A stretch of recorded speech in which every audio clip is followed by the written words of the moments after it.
licensed to carry every weapon that I keep in my background. Oh shit, you just missed Adam West. No, I know. And Game of Thrones was in here too before us. And I was like, So what's your... I have a Power Ranger cosplay, the Blue Ranger, like full spandex. But I love anime as player too, so you're an anime characters, yeah. What's your favorite series? I love Naruto, and I know that it's done. Naruto. I know. 5 weeks. Okay, my baby. Is it really? 5 weeks. 5 weeks? Oh, Yeah. I got a press release about it. But the thing is, like, Netflix has been awesome. They've been like buying up everything, so it's like Hunter x Hunter and Fairy Tail and So do you have a huge manga collection, or are you more anime? anime more so. Yeah, and I speak Japanese as well, and so I use that a lot of the time. Hajimemashite, no nama wa Xander desu. Yeah. Yeah. So you're working today and then spending the rest of the 3 days like out and about? We or wish. Yeah. We're only here for- No, we're here. We're only here for today and trying to get it tomorrow. I know. You guys are We're working you girls. guys are talking about having to attend cons as members of, like, in a press capacity and stuff like this. How else would you say your life has changed since being on King of the Nerds? I don't get as many phone calls from student loan people. It should have been more. I saw that. Off, or they're just afraid of you? I was able to cut my loans in half, so that's been a very, very, very huge thing. But you know, I'm in a small town in Washington, so people don't, you know, it's not like a big thing walking around that I've been noticed. So I don't really feel like there's been much of a difference. I've always been so proud to fly that, you know, nerd flag that it's, you know, it's just, I think I don't get teased as much, like friendly teasing. Like my family is always teasing me because I'm like the black sheep. Where did this nerd come from? Now I think they're like, oh, we're not doing that now. We Yeah, got out yeah. of it, you know. But Yeah. And for me, a lot of doors have been opened up because I want to work in the entertainment industry, and so like I started producing, doing stuff for new media. I really love YouTube, and that whole thing it's like the Wild West. So it's like, Can you tell us about the library bards? wow, yeah, I can. let me check my Facebook. You're the Baker Street babe. Yes. Okay, that's weird.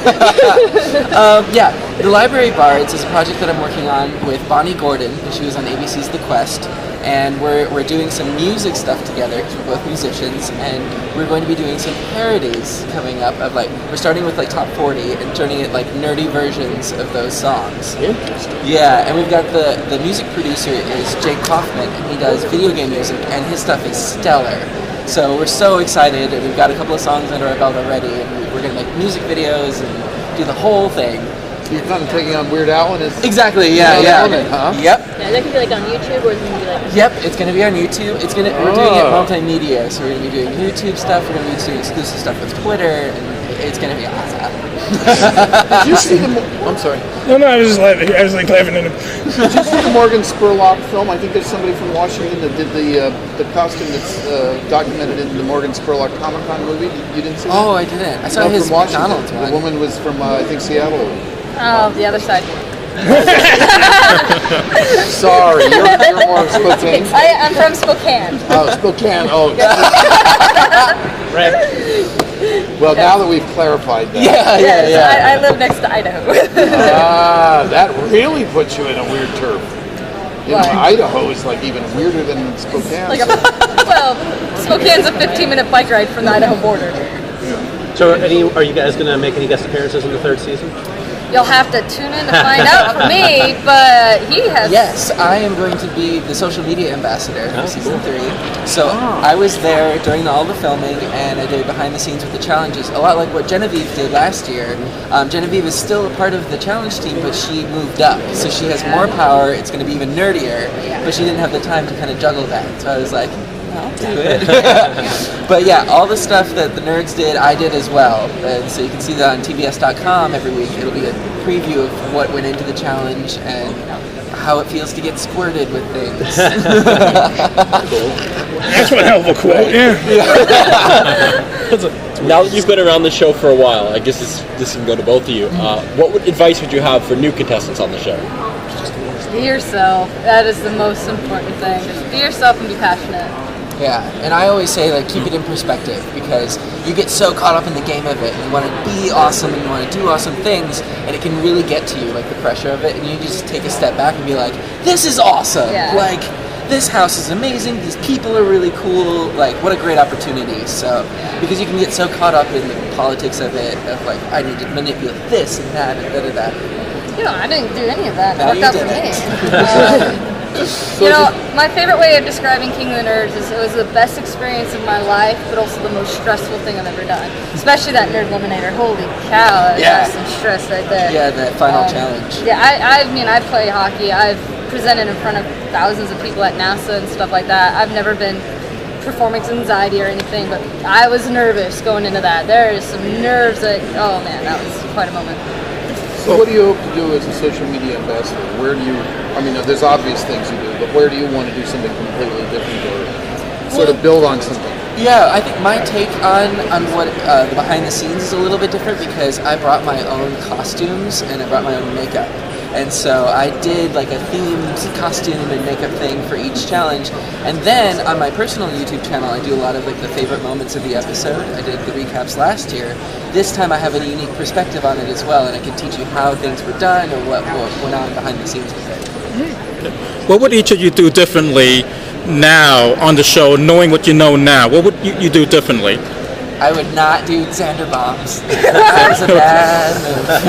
That was like 4 a.m, me sitting there in the room going like, I need to do something. I need a strategy. And then in the breakfast all you had to do was just trust me. I know, but it's a game.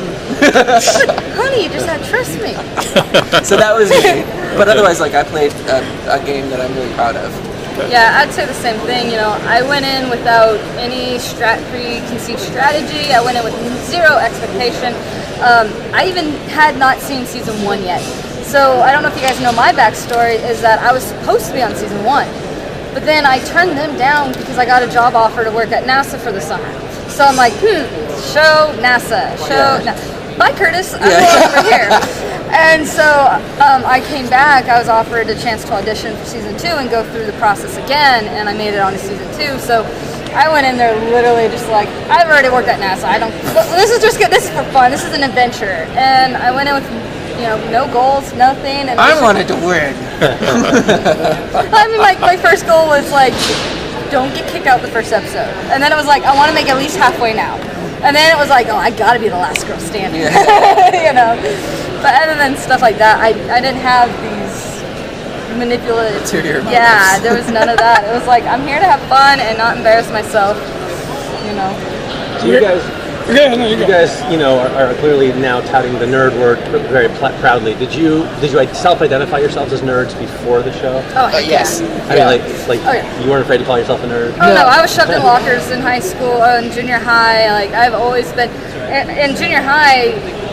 People started teasing me and calling me the NASA girl. I don't see why that's a tease because everyone knew I wanted to be an astronaut. I don't understand bullies. There's no logic. And that actually became my nickname all through high school and stuff. People call me NASA. My best friends still just refer to me as NASA.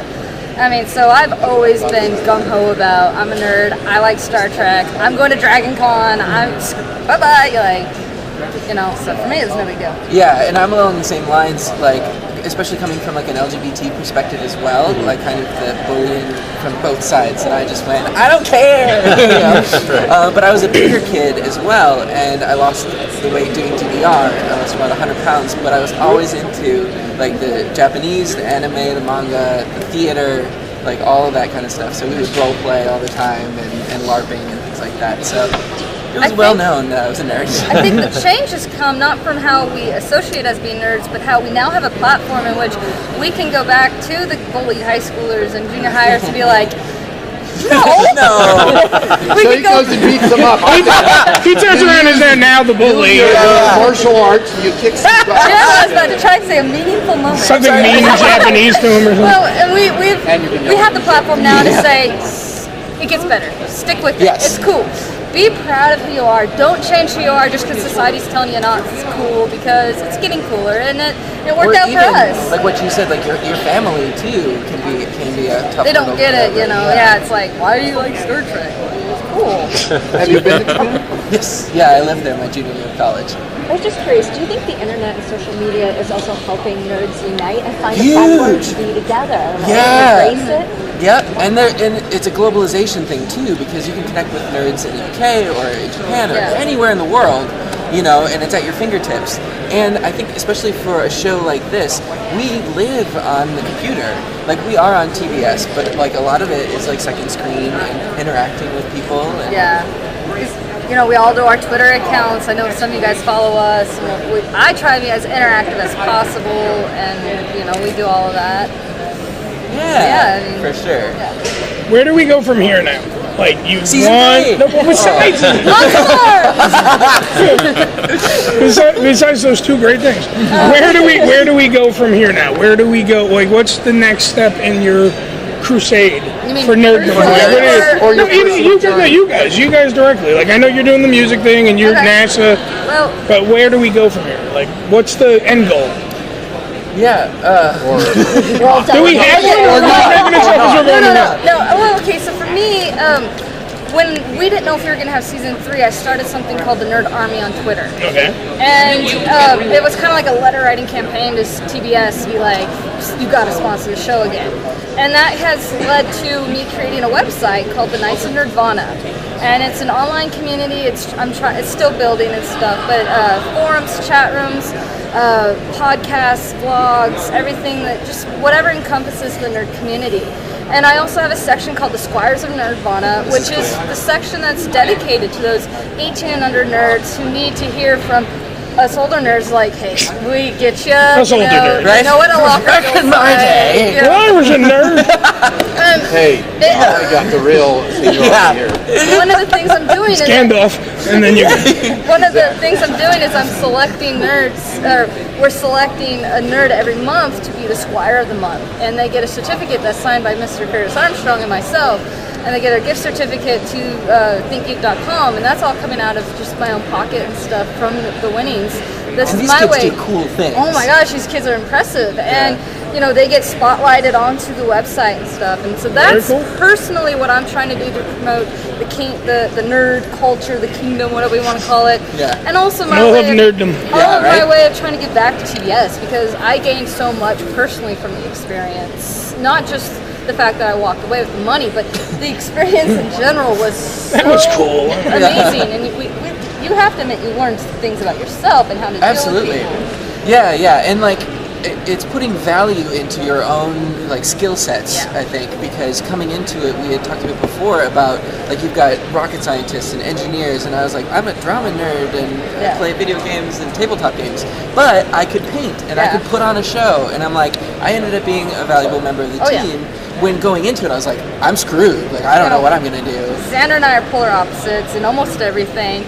We butted heads, if you notice, we butt heads a lot when it came to designing and stuff, because he was like big and beautiful and glittery, and I'm like, I'm the engineer, I gotta build this, honey. We need to make sure that it's practical, and togetger with the rest of our team, we dominated. I mean, For sure, yeah. I was just gonna say, we're gonna switch. Let me just ask one last. So I want to kind of wrap it up with a kind of an important question. The irony of all this is while you're glorifying in this term, the fact that we have, do we want to get rid of the idea of nerds so there's never a world where they make that distinction and where you do get bullied because gay or some weird, I wonder, I've debated this for a very long time, and it's like, do we want to get to that point, or do we like that fact that we're alienated at one point and then we triumph? For me, I think that it happens in people anyway. They have hobbies and they go into it full force, or they like something, and we just have nerd as a term to define that. So it's always going to exist. We've just reclaimed the word as not something to be ashamed of, but that there's a word for it, this obsession. And going. I think all individuals find a way to associate with a small group, so this is what we associate with, and this is what we're proud of, and so I don't see it going away. Yeah. All right, let me get one picture of you two together.